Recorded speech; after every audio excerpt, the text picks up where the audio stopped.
Hey guys, Rich Mr. Travel and Survive, 29th of October 2015. I want to ask the question, how many times does this have to be thrown into your face if you believe in the globe and you believe that our satellites circling the earth? How many times do things like this have to be thrown in your face before you wake up, turn on your brain, and start thinking once again, instead of consistently and constantly coming up with excuses to defend a spinning ball that is moving through space faster than a speeding bullet? And it's in your face all the time. You just don't realize it because deep within the cobwebs of your brain, of your subconscious, and even your conscious, you have allowed the establishment, those in charge of it all, to flip the logic and being awake switch off. And it's been off so long that not only can you not find it, but you have created your own ways to get around finding it once again. So for everybody who believes that we are on the spinning bullet moving through space with satellites moving with us and reporting on everything, let's take a look at a few new and old things that have happened and see if maybe we can dig through some of that denial that has been built up in your life. And I have to ask the question also. There were quite a few people that actually were questioning when I put a whole lot of things together. See, people don't generally want to stay asleep when you put a whole lot of things together in one video maybe or in one session. So I mentioned more than one thing at a time, which is what most people in this country and most thinkers, quote unquote thinkers, try to think of in the world. And that is handling more than one thing at a time. So I put together the fact that NASA has lied about many different things. Why would they have videos that have bubbles that come up when they're supposedly in the middle of deep space doing a spacewalk? Boop, there's the bubble going up. Not only is it in one video, but every space agency in the world who claims to have a space program, just about everyone that's been around for a while, you can find a bubble video where the bubble's going up. Jeranism channel. Just recently, Jaron showed in a loop for the International Space Station, no doubt about it, stars showing through the Earth. Why and how is that possible?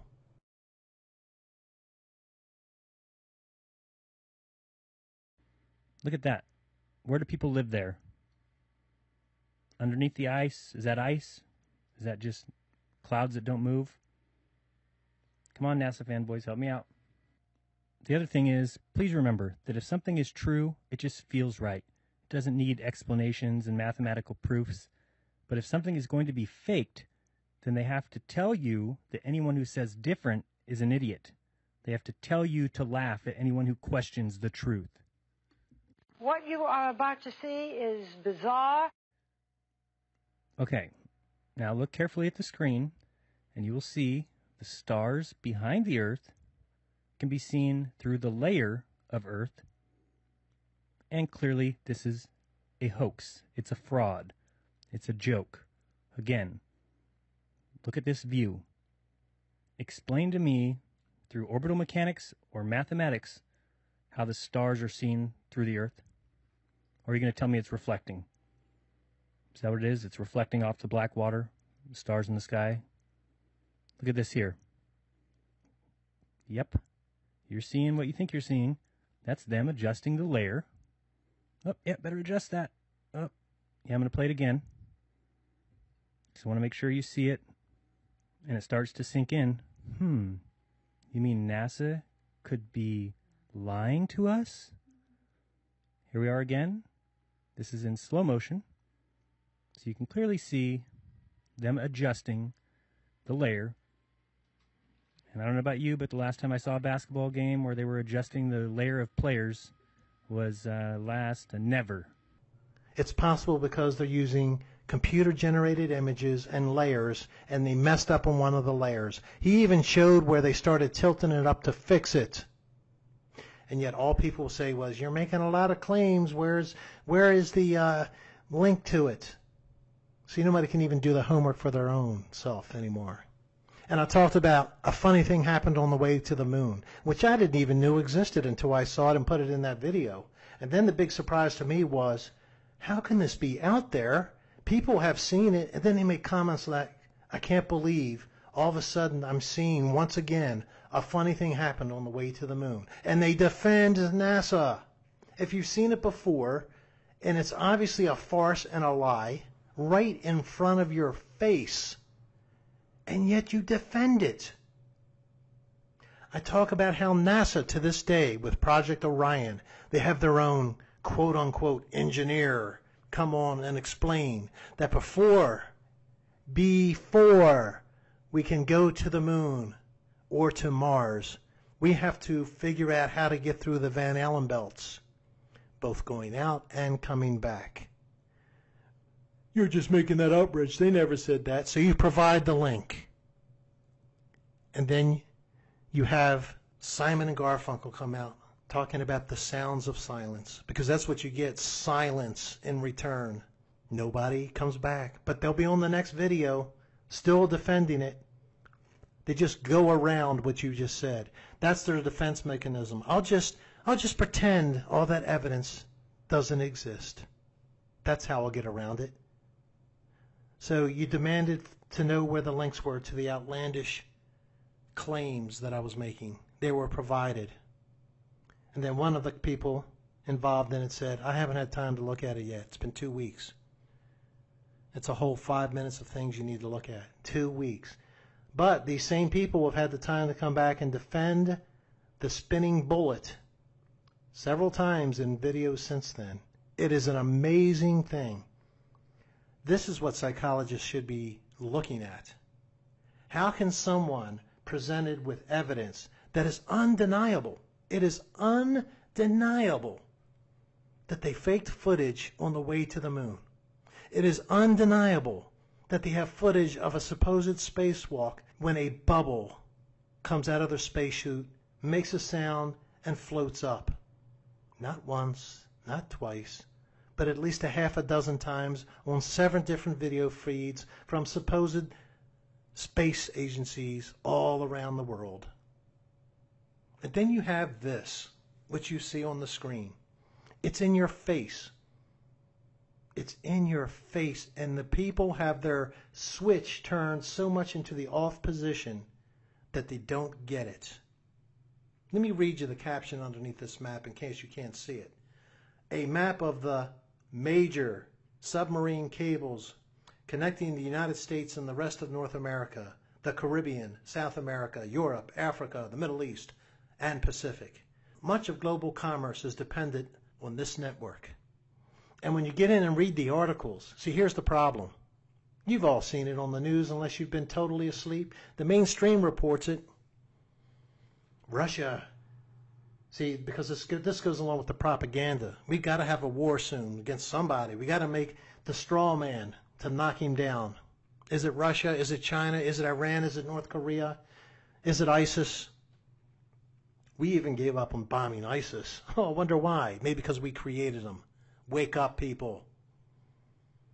But Russia now, we're all worried. The U.S. military and U.S. officials are worried because Russia is now maneuvering closely. We've noticed this. We've noticed it now. It's going on. They've been maneuvering close to these undersea cables that carry, are you ready for this? Depends on what article you're reading, between 90 and 95% of all global communications. 90 to 95% of all global communications are carried by these cables. Do you know what the other 5 to 10% is done? It's done by landlines. That makes up 100%. Why do we have satellites supposedly up there that are communication satellites? If 95% is using these cables to transmit global communications, and that means everything, folks. That means television, that means radio, that means, and these are radio stations, of course, that are covered on the internet or whatever. The internet, Fox News, CNBC News, CNN, telephone, telegraph. When you all add it up, it's 100%. It's either carried on land or it's carried undersea on cables. And things like radio, at least locally, they're carried in the air, aren't they? So wake the hell up. You're going to defend this? So why do we have If this is 95%, let's just go with the low number, 90%. Let's just say 50%. If 50% of global communications was because and available because of these undersea cables, why the hell do we have satellites up there? What percentage are they transmitting? And we're so worried because if Russia cuts the cables, we're going to be cut off from the rest of the world. We won't know what's going on. And that's correct. They should be worried because there are no satellites transmitting data. If there were, this would not be a problem. Do you get it? 90 to 95% of global communications are transmitted, admittedly, by our own military and our own government, by these cables. And people are asleep at the switch. Except they don't even know where the switch is. They're just asleep. Somebody should be asking, wait a minute. What about all this money we paid to have NASA launch these global communication satellites? And we're dependent on this?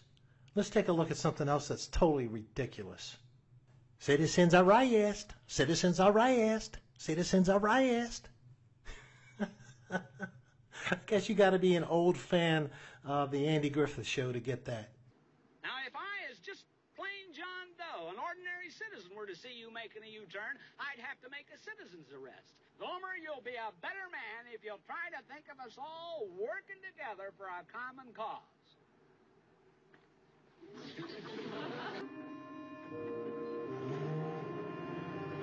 Stop, Barney, stop! Citizens arrest! Citizens arrest!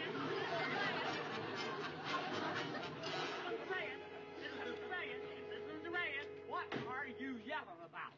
Like you said, you broke the law by making an illegal U-turn, and I hereby, as a citizen of the town of Mayberry in the United States of America, arrest you. Hooray! Now, just a minute. What are you talking about? All nutsy here come running after me screaming, citizens arrest! Citizens arrest! That was an episode where Gomer Pyle was calling out Barney Fife for a citizen's arrest for making an illegal U-turn. And here we have a blimp which made an illegal U-turn, so to speak. Blimp cable. All right, here's the story. Aberdeen Proving Grounds, Aberdeen, Maryland. I know quite a lot about that. I used to live just a few miles north of there and south of there. They have this cable attached to a balloon, to a blimp. I've been talking about balloons too much. What's the difference? It's attached to a blimp that the cable goes up 16,000 feet, roughly 3 miles, okay? Roughly 3 miles up. It's made out of Vectran, V-E-C-T-R-A-N. I wish I had Vectran. It'd be good to have on a fishing pole because according to them, it never breaks. And it can withstand storms up to an excess of 100 knots. Did you just recently have an excess of 100 knot storm in the Baltimore area? Or did this cable, this Vectran from Vulcan, did it just snap? In any case, this spy, so to speak, blimp, provided by NORAD. In case you don't know what NORAD is, that is our defense mechanism. That's all part of our defense mechanism against nuclear warheads and missiles coming into the country. Well, at 16,000 feet, this blimp supposedly looks up and down the East Coast to monitor and recognize when incoming ballistic missiles could be coming from Russia or China or North Korea or Iran, or you pick the latest straw man that we're going after that needs to be knocked down. And that's what this blimp is looking for. And they admit that's what this blimp is looking for. And they show it how it's it broke loose and it landed in a Pennsylvania bohunk area. But in any case, why do we need blimps, people? Turn on your switch. If we have satellites, why are we depending on a blimp to see if a missile is coming in from some other place? And supposedly this blimp is actually supposed to track it as well. Ooh, it's supposed to track it. Hopefully I don't have the volume on in this thing. Here we go. This guy's going to talk about it. WBAL, BAL's Baltimore. WBAL in Baltimore. They're in Abington, Harford County. There it is. Time lapse of the blimp being blown up. This is just a large weather balloon. That's all it is. It's just one of my weather balloons that's humongous, and just like my weather balloon, it's got cameras on it. And yet, God knows how many millions of dollars we spent on this piece of crap. But, you know, for as long as I can remember, there's always been a blimp above Aberdeen Proving Grounds. And, of course, they just say it's been up there for so many years. I haven't even lived there in so many years, longer than what they say. So that's what this is supposed to pick up, the missiles. Why can't a satellite pick this up? Why can't a satellite pick this up? Why are we depending on a freaking blimp for our national security? See, guys, if you got your switch on, this stuff makes no sense whatsoever. So we have a blimp that's defending the East Coast against international nuclear weapons coming in. This is all such a joke. And everybody wants to defend it. How can you defend this? Let's go on to something else. Orion is getting ready to launch.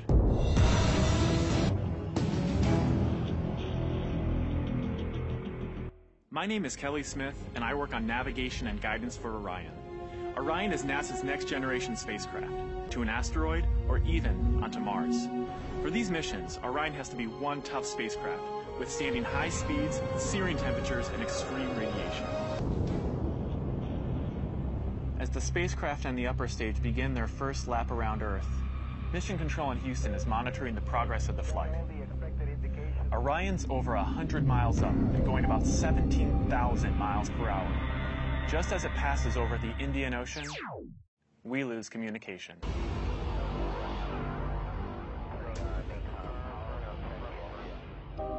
This is expected.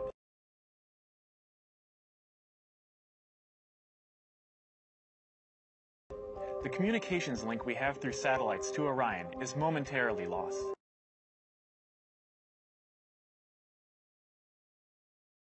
But Orion continues to receive and process data.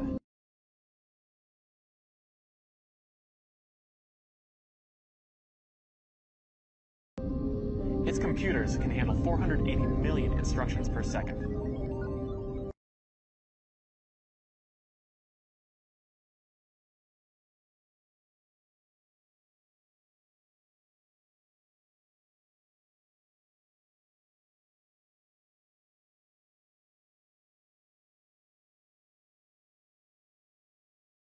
As we get further away from Earth, we'll pass through the Van Allen belts, an area of dangerous radiation. Radiation like this could harm the guidance systems, onboard computers, or other electronics on Orion.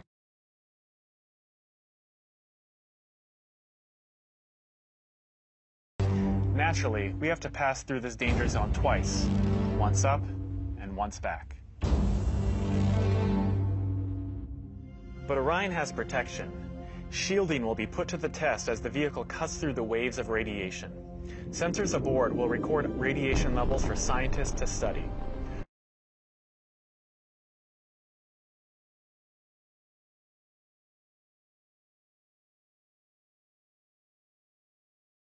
We must solve these challenges before we send people through this region of space. For this flight, it's time to head home. The upper stage.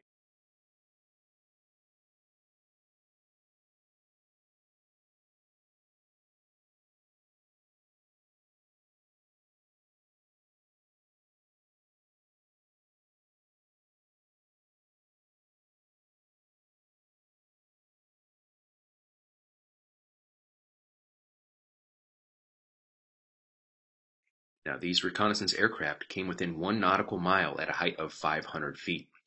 So they were close and they were coming in low, scooping up information, I'm sure. Now you might say, Rich, what does this have to do with anything as far as satellites and the Earth spin and things like that? Guys, we get this all the time in the news, all the time, where aircraft will come up on another enemy type of situation like we have here. The Russian aircraft comes up on the USS Ronald Reagan, and they get within 1 mile, and they are on a reconnaissance mission. What they do is they come in, and trust me, I know this from when I was in the Navy.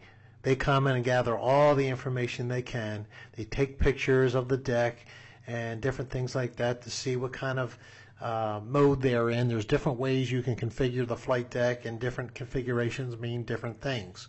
My point here is this. These aircraft carriers, they have these reconnaissance aircraft which will fly over, let's say they happen to be in the South China Sea or something like that, and they want to know what North Korea is up to. They will take these, what we used to call Hummers.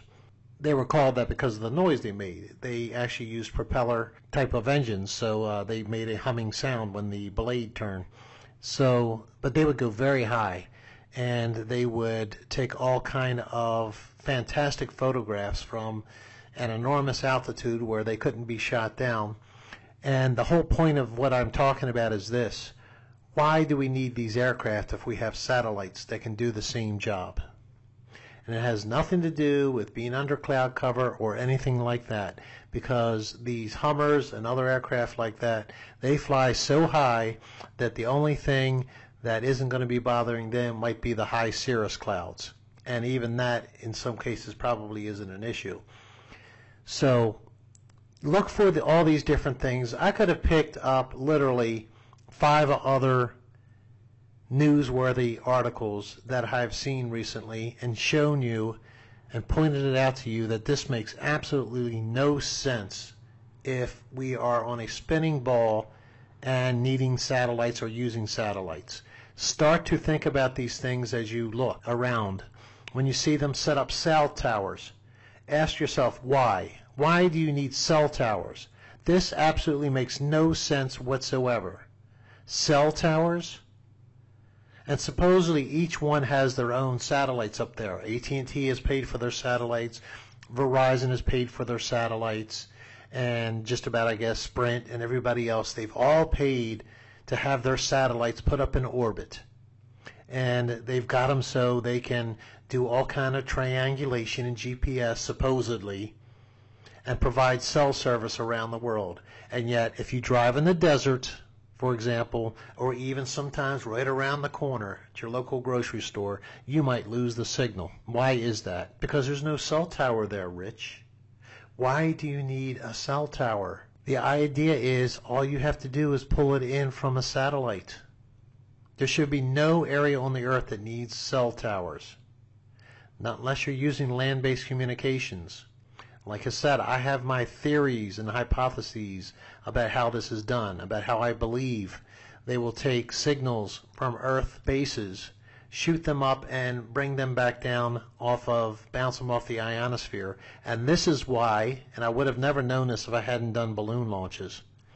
When the companies started telling me to make sure that I had a nearly 90-degree opening at the top of the cargo bay so that the GPS satellite, quote-unquote, reception could come in, that really raised a lot of concern, because as you go up, if you draw a map of it, as you go up higher and higher and higher, your signal should be dropping lower and lower and lower to pick up the GPS, not the other way around. But if you're bouncing it off the ionosphere in order for the GPS to work from ground-based stations, it makes total sense that the higher you get, the more towards 90 degrees you have to look to get it. And I'll leave this video at this. So the question remains, when are you going to wake up and stop defending these liars? And I am telling you, the day is coming soon. This is why they're kicking us off YouTube and kicking us off everywhere. It's getting out of the bag. And I want to show you one more thing here. And this is the left-right paradigm, conservative versus Democrat, right versus left, black versus white, female versus male, straight versus gay, Bruce Jenner versus whatever else there is. What is the opposite of Bruce Jenner? Anyway, this making us fight one another constantly. They're even doing it with the flat earth things, and people are willing participants because they're not willing to wake up and see the truth right in front of their eyes. But it's deeper than that. They want it. Look at this video. Everybody's seen this that's looked at this movement. Here you have this dichotomy right in front of your face. You know as well as I do that NASA is only using GoPros. That's it. That's all they use. When they launch things, it's 100 feet off the ground, and you can already see the curve of the Earth. So, of course, you still see the curve of the Earth when it gets up to however high it is, and it's not any different, I don't think. I think they look the same all the way up. But why in this record jump that they know so many people on the Earth will be looking for, why do they have two cameras? One that shows a true view, which is a flat surface, and what does the other one show? It shows a curve. They're throwing this left-right paradigm right in our face so that we'll argue and fight about it. Remember, if the people are divided, they will fall. And the whole idea is for us to fall and them to take over us. And we fall for it. So I'll leave you with that and ask the question once again, how long are you going to allow them to keep your switch turned off? Turn your switch on. Turn your brain back on. Start thinking. Don't worry about your emotions. Get over it. Get over the fact that you were wrong. And start digging in and helping the rest of us figure this lie out so that they will stop lying to us. Take care, everyone. Bye.